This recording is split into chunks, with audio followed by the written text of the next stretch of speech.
Good morning, কেমন আছো সবাই? চলে এলাম আবার একটি নতুন ভিডিও নিয়ে। আমার চ্যানেল মেলবং বেঙ্গলি ইন মেলবানে তোমাদের সবাইকে স্বাগত জানাই। আজকে একটা উইকডের ভিডিও। অফিসে ছোট্ট একটা ব্রেকফাস্ট পার্টি ছিল, তারপর সন্ধেবেলা মোস্ট ইজিয়েস্ট বিরিয়ানি বানিয়েছি। সেই নিয়েই আজকের ভিডিও। চলো তাহলে শুরু করা যাক।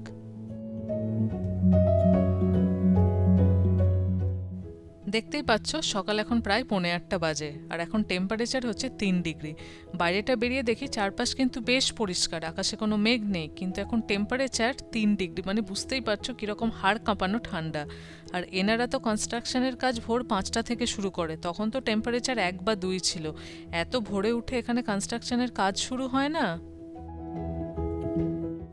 এই শীতের সময় বাইরে গাছগুলোর হাল খুব একটা ভালো না, অল্প অল্প করে জল দিই, আর সপ্তাহে 2-1 দিন জল দিলেই হয়ে যায়, কারণ রোদও পায় না এদিকটা, খুব একটা বেশি জল একেবারেই লাগে না।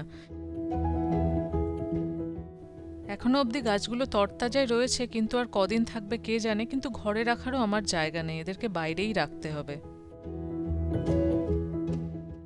এই মানি প্লান্টটা যাতে সোজা হয়ে উঠতে পারে সেই জন্য একটা সাপোর্ট লাগিয়েছি।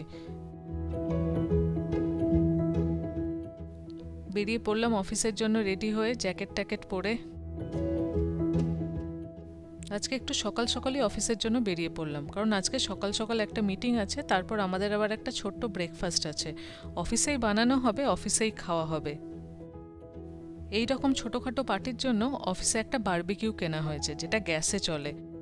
চলো প্রায় পৌঁছেই গেলাম। The conference thing. Yeah, that's great. Yeah. 8টা থেকে 8:30 মিটিং শেষ। এবার বাইরে ডিম বানানো হচ্ছে, সানি সাইড আপস। তারপর চলে এলো বেকন। এগুলো সবই অলিভ অয়েলে বানানো হচ্ছে। এখানে সকালের সব থেকে পপুলার ব্রেকফাস্ট হচ্ছে এগ অ্যান্ড বেকন। ব্রেডও টোস্ট করা হয়ে গেছে, এবার আমি আমার পোর্শনটা বানিয়ে নিচ্ছি। প্রথমে দিয়ে দিচ্ছি 2টো বেকন, আর তারপর দিয়ে দেবো একটা এগ।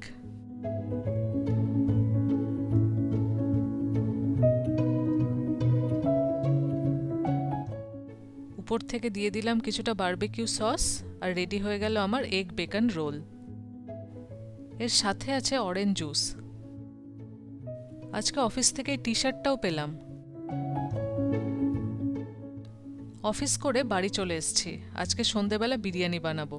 একটা জায়গায় পেঁয়াজটা ভেজেছি, তারপর আলুটাও দিয়েছি, আর অন্য একটা জায়গায় চা বানাচ্ছি। পেঁয়াজটা অলমোস্ট ভাজা হয়ে গেছে, ভাজা হয়ে গেলে জল দিয়ে দেব। আর ডিমটা সেদ্ধ করে রেখেছি, আর চিকেনটাকে ভালো করে ধুয়ে টুয়ে রেখে দিয়েছি।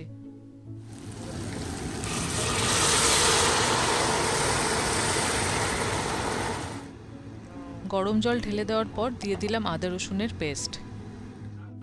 এইভাবে খুব ইজি প্রসেসে একবার বিরিয়ানি বানিয়ে দেখতে পারো, কোনো চিকেন টিকেন কষা বা ভাজার ব্যাপার নেই। একটু রঙের জন্য দিয়ে দিচ্ছি কাশ্মীরি লঙ্কার গুঁড়ো। এরপর ভালো করে একবার নাড়িয়ে নিতে হবে, দেখতে হবে কালারটা ঠিকঠাক এলো কিনা। এবার কিছুটা বিরিয়ানি মশলা দিয়ে দিচ্ছি। আমি পুরো বিরিয়ানি মশলা একবারে দিই না, আস্তে আস্তে রান্না করতে করতে দিতে থাকি। এই পর্যায়ে কিন্তু নুনটাও দিয়ে দিতে হবে, তাহলে আলুর মধ্যে নুনটা ঢুকে যাবে। আপাতত আলুটা সেদ্ধ হোক, আর আমরা এখন বসে গল্প করি। আজকে মানিষা অভিষেক এসছে, সবাই মিলে বেশ কিছুক্ষণ গল্প করা যাবে, সন্ধেটা ভালোই কাটবে।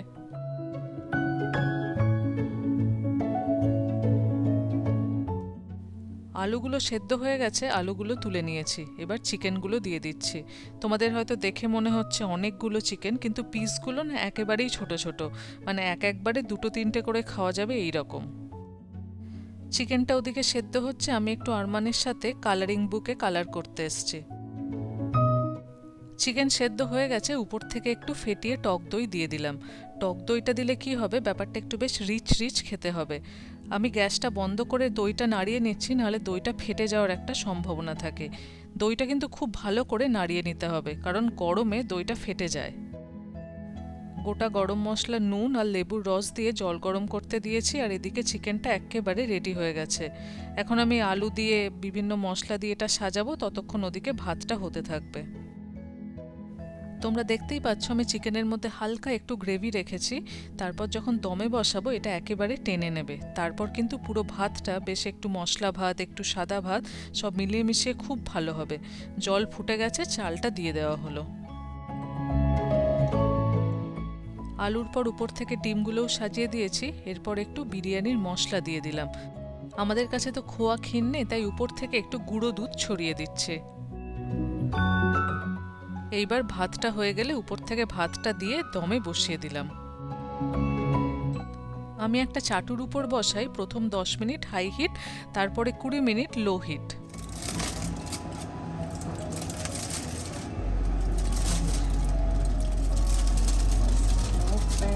যা গরম না, হাত দিয়ে নাড়া যাচ্ছে না, আর এত সুন্দর একটা গন্ধ বেরিয়েছে, পুরো ঘর এখন গন্ধে যেন একেবারে মোমো করছে।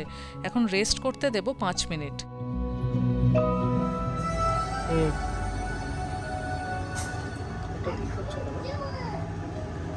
এটাতে করলে কি হয়, যেহেতু এটা সিলিকন তো সেই জন্য ভাতগুলো ভাজবে না। একটু সাদা ভাতটাকে তুলে দিলাম ফার্স্টে।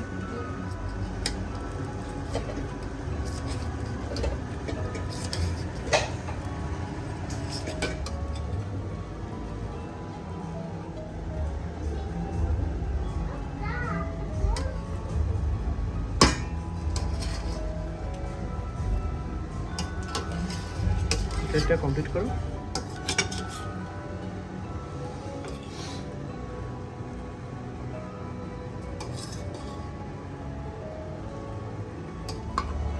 ব্যাস, চলদার মতো 1 কেজি ঘি দিতে পারবো না। এইভাবে কেটে কেটে বিরিয়ানি দিতে কিন্তু বেশ সময় লাগে, যাতে সব রকমের ভাতই দেওয়া যায়। বিরিয়ানিটা কিন্তু বেশ ভালো হয়েছে, ভাতগুলো একেবারে ঝরঝরে মনে হচ্ছে। আর উপর থেকে একটু ঘি গরম করে রেখেছি, সেটা অল্প করে ছড়িয়ে দিচ্ছি, তাহলে খাওয়ার সময় বেশ একটা সুন্দর ঘিয়ের গন্ধ আসবে।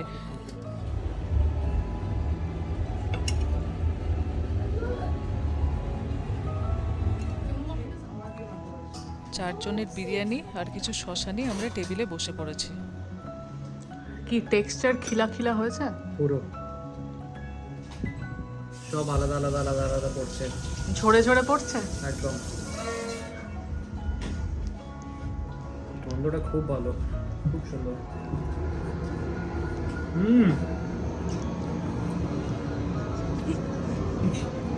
আলুটা দেখি কেমন আছে।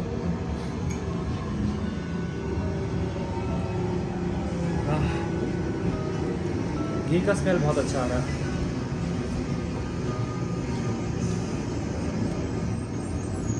খুব ভালো।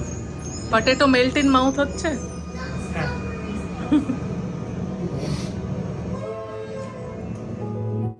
ফিডব্যাক তো পেয়েই গেলে কেমন হয়েছে। চলো তাহলে আজকের ভিডিও এখানেই শেষ করি। এখন ধোঁয়া ওঠা বিরিয়ানি খাই। তোমাদের এই ভিডিও কেমন লাগলো আমাদের কিন্তু অবশ্যই জানিও। ভালো লাগলে একটা লাইক করে দিও, আর আমার চ্যানেল যদি তোমাদের ভালো লাগছে তাহলে প্লিজ সাবস্ক্রাইব করো। সবাই খুব ভালো থেকো, খুব শিগগিরই দেখা হচ্ছে পরের ভিডিওতে। টাটা।